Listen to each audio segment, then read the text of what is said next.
information from the college receptionist. First, you have some time to look at questions 1 to 5.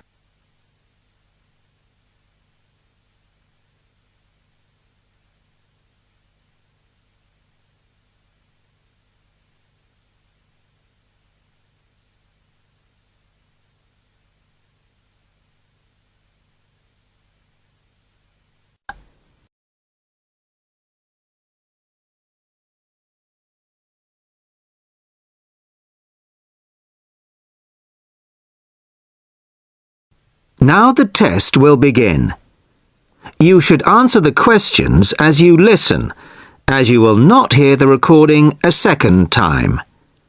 Listen carefully to the first part of the conversation and answer questions 1 to 5. Sorry to keep you waiting. Okay, here's the information you need. On the first page, there's some info about the college, the facilities, the courses on offer, etc. Then, on these blue pages here, there's an outline of the social activities. You see there, okay? Yes. Now, this part of the booklet here, the yellow pages, that's the main program starting at 9 a.m. tomorrow. 9 a.m., okay. So all the new students will be gathering in Herville Hall at 9 o'clock. Sorry, where? Herville Hall. I'll spell it for you. It's Hervill and then Hall for hall, of course. It's the big white building by the entrance. Okay, I've seen it. Right. Anyway, you'll be in there for an hour. First, the Director of Studies will explain the various courses we offer and the requirements for them. Then for the second half hour, the social organiser will tell you more about the social program and Saturday excursions. Is that all clear? Yes, I think so. Then where do I go after that? Yes, okay. After the talks in the hall, there's a break. And then at 11:15, go to classroom 4 to have a placement test. 11:45. This placement test is to find my level in English? Exactly. Then, after the test, all the new students are invited to a special welcome lunch. In the cafeteria? No, not for the welcome lunch. It's in a restaurant near the school, an Indian restaurant. Oh, okay. I don't think I've ever tried Indian food. Do you like spicy food? Yes, I do. Then you'll love Indian. Before you hear the rest of the conversation, you have some time to look at questions 6 to 10.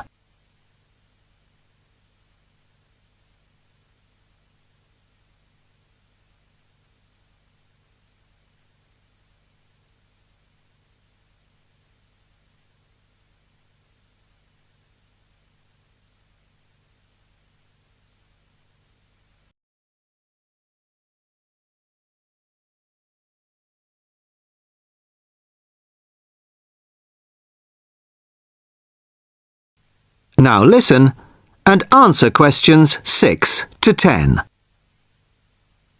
So, where's the Indian restaurant? Don't worry, it's really easy to find. Have you got that map I gave you? This one? Yes, that's it. See here, the main entrance to the school? Yes? Well, don't go out of there. There's a smaller entrance here, round the back.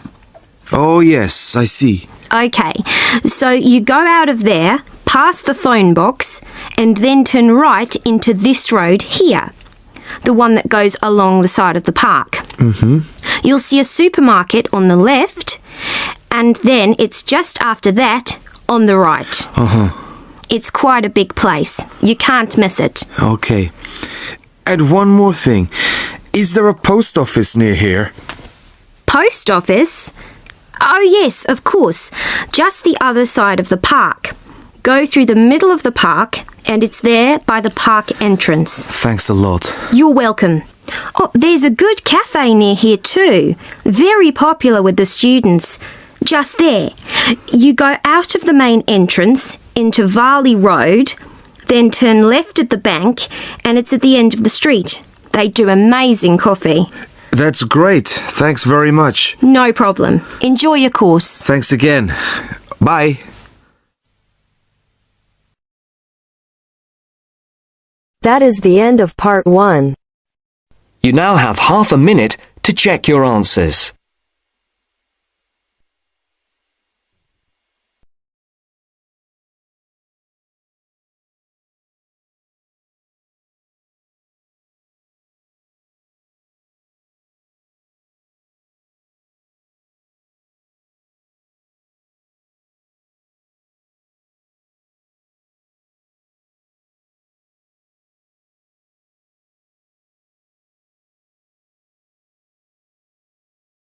Now turns to part 2. Part 2. You're going to listen to a talk about the food we eat. First, you have some time to look at questions 11 to 15.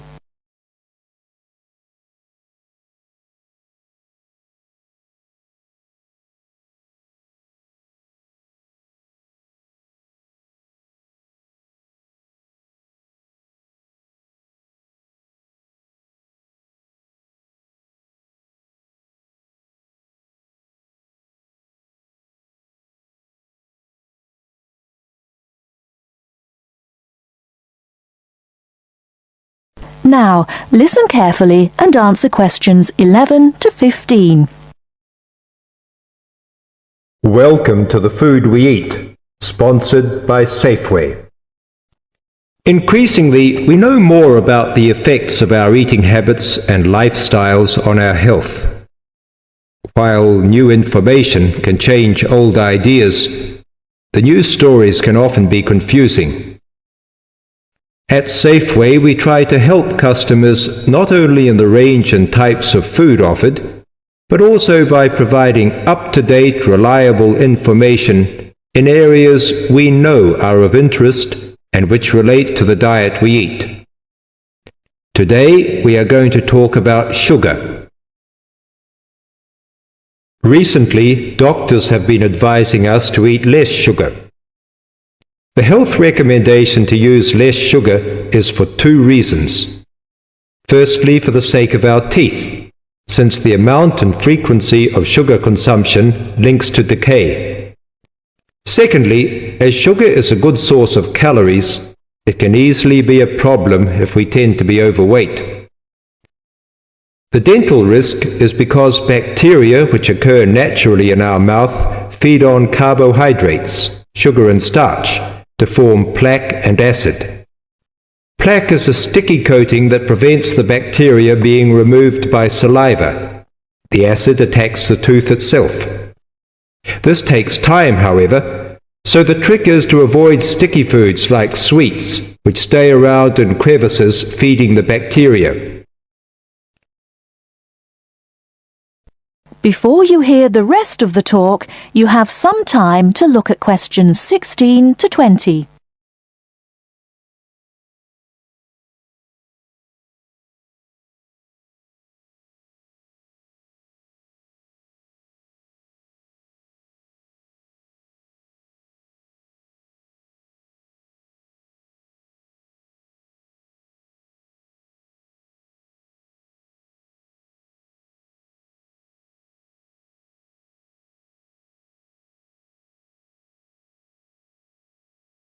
Now listen and answer questions 16 to 20. Regular brushing, preferably with a fluoride toothpaste, helps remove particles and resist acid. The worst thing you can do is nibble sweet things between meals. It puts your teeth under constant attack. A sweet tooth develops gradually, and you might be surprised at how you can steadily unlearn the taste, taking in fewer calories and saving your teeth. Here's some ways. A. Gradually cut down the sugar in tea and coffee till you can stop altogether or switch to sweeteners. B. Choose snacks with a lower sugar content. Fresh fruit, raw vegetables, crackers, milk or low-fat natural yogurt. Remember, some fruits like raisins have lots of sugar. C. Look for reduced sugar alternatives. There are more and more around, from diet drinks to yogurts, even jams and sauces. D. Try gradually to cut back on the sugar you use in cooking, especially in baking. That is the end of part 2. You now have half a minute to check your answers.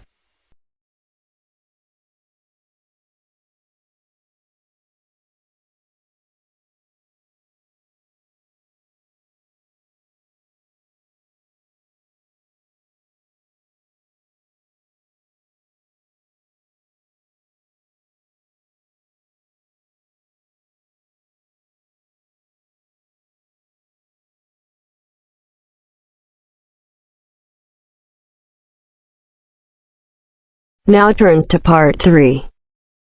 Part 3. You will hear two friends discussing what to study at Mitchford University. First, you have some time to look at questions 21 to 27.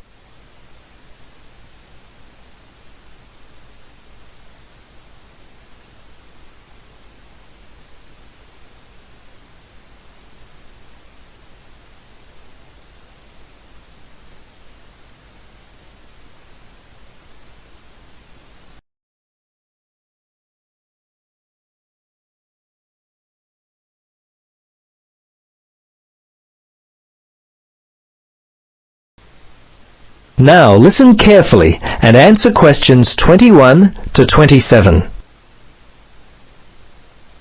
Hello, Gloria. Hi, Paul. I just heard that you're studying psychology this year. At the moment, that's true, but to be honest, I'm not sure exactly what to study. You're in your third year at university. Do you have any advice for me? Well, it's a difficult question for me to answer, but I do have some ideas based upon my personal experience that may be of help. Anything would be helpful at this point. I'm feeling a little worried about what I should do. Well, there are a few things that I would recommend. Firstly, ask yourself, what do you really enjoy studying? For example, maths, English, science? This will help you decide what course you should do. The university handbook lists all the courses available. You should take some time to look at it. A couple of my friends spoke with recent graduates of courses which took up a lot of time. Another thing which took a lot of time was an interview at the Dean of Academic Affairs office. They're always so busy there. Unless you've got a lot of time, I wouldn't bother with either of those ideas. Okay. Gloria, I understand there are some excellent publications that I can look at which will help answer my questions. But the trouble is, I'm having a real hard time locating them. Do you know where I might be able to go?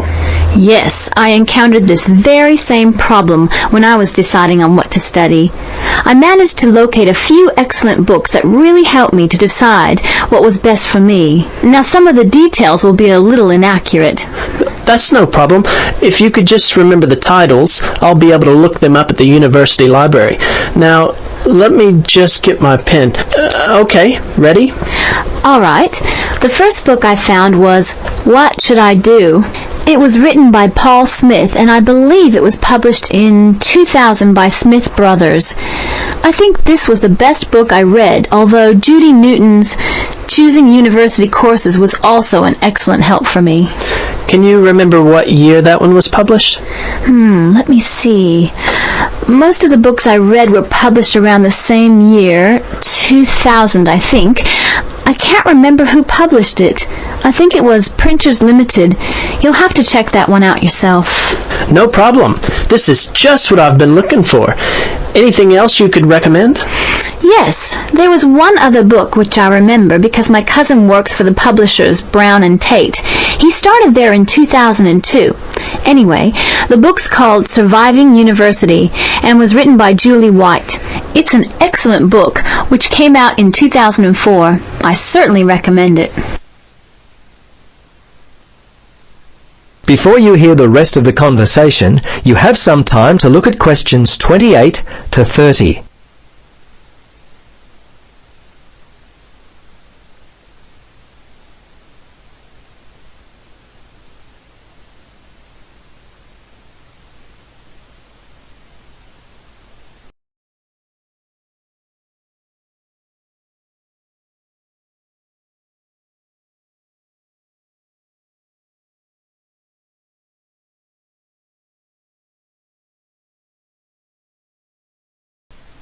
Now listen and answer questions 28 to 30.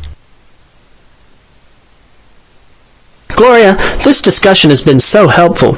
I wonder if I might ask one more question. Sure. What would you like to know? Well, I'm wondering why you finally decided to study psychology. Well, what helped me to decide was my interest in working with people. I think that's what you've got to really decide in your own mind. Do people give you energy or do they drain you of energy? I asked my friends what they thought of my idea, and most of them thought it was a good choice. Yeah, you know, I think my parents or family members who know me well would be a good place to start. I think if you like to research subjects, you might prefer to work by yourself. That could help you to decide what area you should study. For me, I like working with numbers, and I knew psychology involved a lot of this, so that also helped me to choose my course of study. The bottom line is you've really got to know what you naturally like to do. Once you work that out, you simply choose areas of study that relate to those things. Well, Gloria, I can't thank you enough for your time. Would you be interested in joining me for a coffee?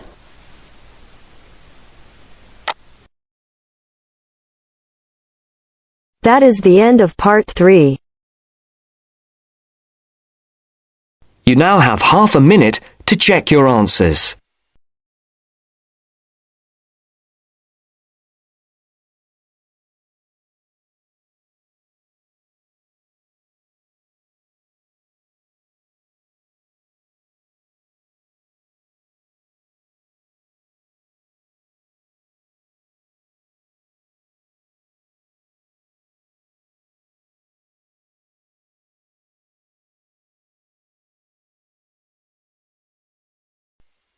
Now turns to part 4. Part 4. You will hear a talk about memory in babies and young children. First, you have some time to look at questions 31 to 40.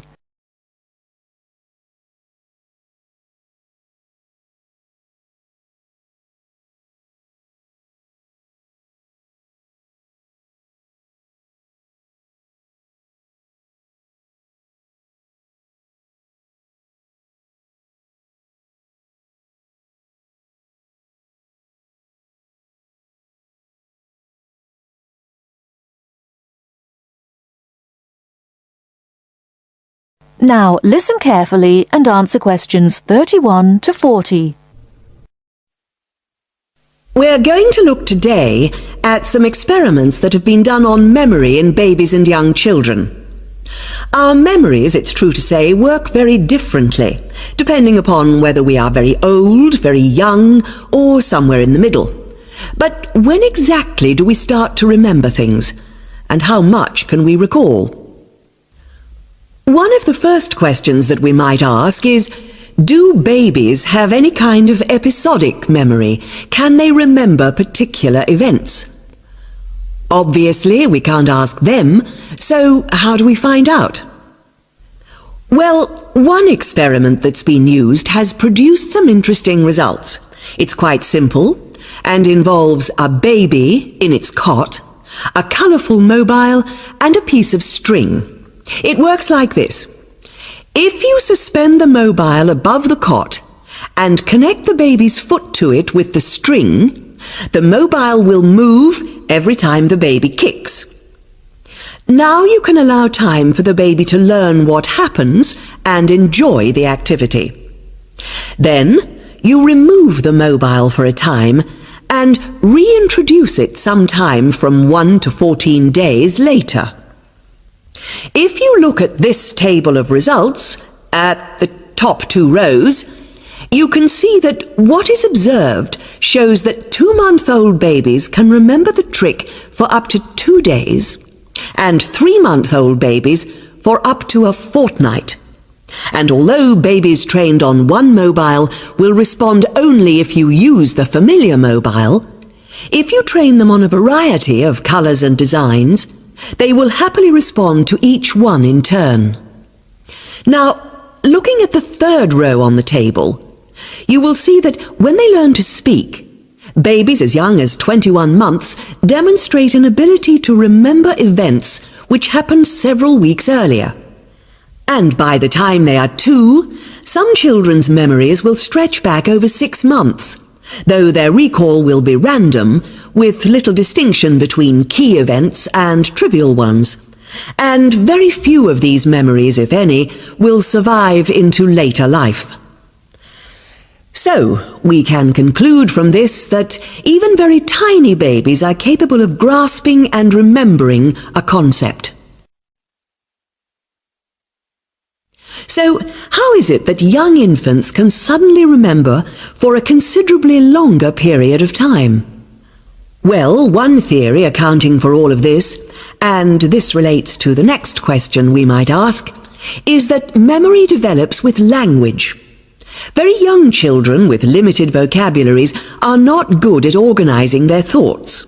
Though they may be capable of storing memories, do they have the ability to retrieve them? One expert has suggested an analogy with books on a library shelf. With infants, he says, it's as if early books are hard to find because they were acquired before the cataloguing system was developed. But even older children forget far more quickly than adults do. In another experiment, several 6-year-olds, 9-year-olds and adults were shown a staged incident. In other words, they all watched what they thought was a natural sequence of events. The incident went like this. A lecture, which they were listening to, was suddenly interrupted by something accidentally overturning. In this case, it was a slide projector. To add a third stage, and make the recall more demanding, this accident was then followed by an argument. In a memory test the following day, the adults and the 9-year-olds scored an average 70%, and the 6-year-olds did only slightly worse. In a retest 5 months later, the pattern was very different. The adults' memory recall hadn't changed, but the 9-year-olds had slipped to less than 60%, and the 6-year-olds could manage little better than 40% recall. In similar experiments with numbers, digit span is showed to vary enormously. That is the end of part 4. You now have half a minute to check your answers.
Give it to me.